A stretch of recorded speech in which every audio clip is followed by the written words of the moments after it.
Hi everybody people, Anthony and Daniel, listen.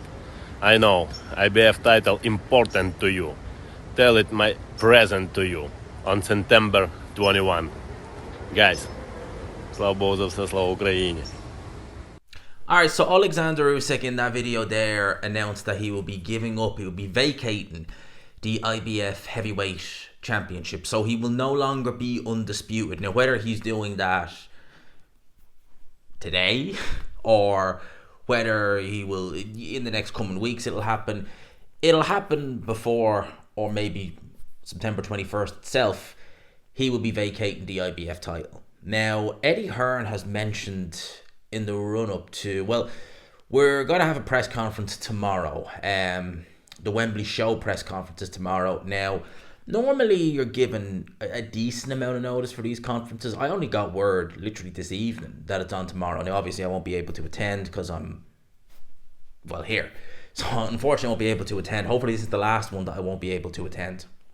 I'll be able to attend them, the rest of them, whenever they're happening more frequently. But that is meant to be tomorrow. He's basically Oleksandr Usyk saying for Dubois Joshua on September 21st. So I think that pretty much indicates that we are getting Joshua versus Dubois on September 21st, which is a really good fight. Out of the three fights that was named or talked about, Parker, Zhang, Dubois, I felt that the two best were obviously Dubois and Zhang. And the one that I think is going to be the most entertaining is Joshua Dubois. Out of those three options, that's the one I think will be most entertaining.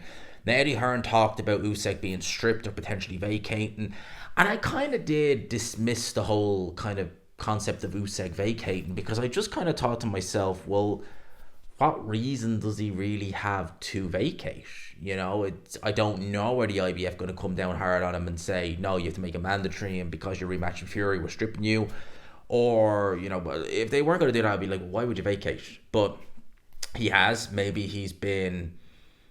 there's an incentive financially to say, maybe Turkey has had words with Oleksandr Usyk and said, look, we would like to have this fight for the IBF title, and, you know, maybe here's a little something that could, you know, help. And, you know, maybe, I'm only not saying that is what the case is, I'm just throwing it out there, you don't know. But Oleksandr Usyk now vacating the IBF title, which means that the winner, well, Dubois versus Joshua, will be for a world title.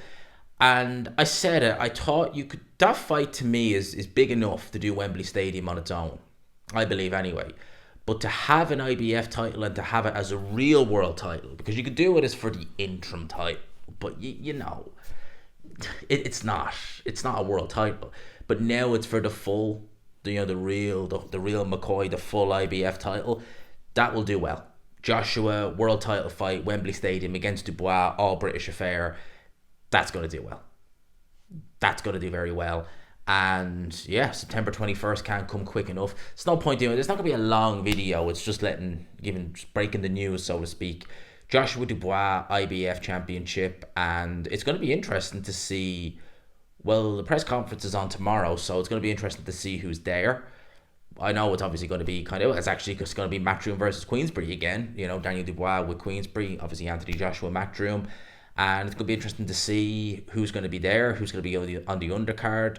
Will there even be any undercard fights announced? Because normally we hear rumours, and maybe the Saudis this time are being a little bit more, you know, circumspect about letting information get out there. Because I was watching Ade's video today, and he was saying in his video that he didn't even know what was going to be happening with this. You know, I mean, he did talk about, you know, if he wanted to, he could get onto the zone and they could fill him in. But he said himself he didn't even know. So you get the impression there's a lot of secrecy about this, because we all knew, like, ages before the Matchroom versus Queensberry 5v5 who it was, which is why I did find it funny when we were all there. I think that was a Monday when they had that press conference. We were all there and they came out with masks on, and we were all like, we already know who it is. Like, we already know who it is. And even Eddie Hearn let slip that Nick Ball was one of the fighters. I think even he was just kind of like, they know, so what's the point? So whereas this, we really don't know. I mean, even to the main, like, I think we kind of know now that Oleksandr Usyk has pretty much let the cat out of the bag. But with the rest of the card, I mean, we normally hear like, oh, it's rumored this person's going to be on the undercard. It's rumored that person. It's like, in a way, it does make it a bit more intriguing because you're kind of looking and thinking, oh, I really want to watch this card now. I don't watch this press conference because I really do. I genuinely do want to see who's on it and, who will be fighting because we genuinely don't know. You hear rumors there might be a Hamza Shearers. There's rumors it might be this, but like we're literally hearing zilch, which is the opposite to how the 5v5 was. I mean, when you was Herbie Bivol, I mean that was the press conference. But with the 5v5, we just knew it. We knew it like that. With the Day of Reckoning, you had Deontay Wilder taking pictures in London. I think that was I can't remember, was it on a Monday or Tuesday, but it was a midweek press conference, and you're like, yeah, he's in London for the press conference. You knew. Whereas this, we really don't know anything, which is good in a way because I don't know about you guys, but I am more keen to see this, to see, will we get a fight announced other than Joshua Dubois? Will we see the undercard? Will we get a snippet of who might be on the undercard? So, yeah, look, I think it's going to be good. And yeah, Joshua Dubois for the full IBF Heavyweight Championship. That means that I think for me it means more likely that we will get Usyk Fury come December. But I think what it also means is that, well, win or lose, Tyson Fury ain't going to be undisputed champion come this year. So I'd say for some people, maybe some might even turn around and say maybe Usyk did that just to spite Tyson Fury, that we're going to have a rematch, but I'm going to make sure I'm the only undisputed champion, win or lose. And he's going to have that status now. So yeah, Usyk vacate the IBF title. Let me know your thoughts in the comment section below. Does it make the Joshua Dubois fight bigger, or did it need it? Let me know your thoughts in the comments. Hope you enjoyed it, people. Smash the like button if you could. Hit subscribe, of course, if you haven't already. Peace.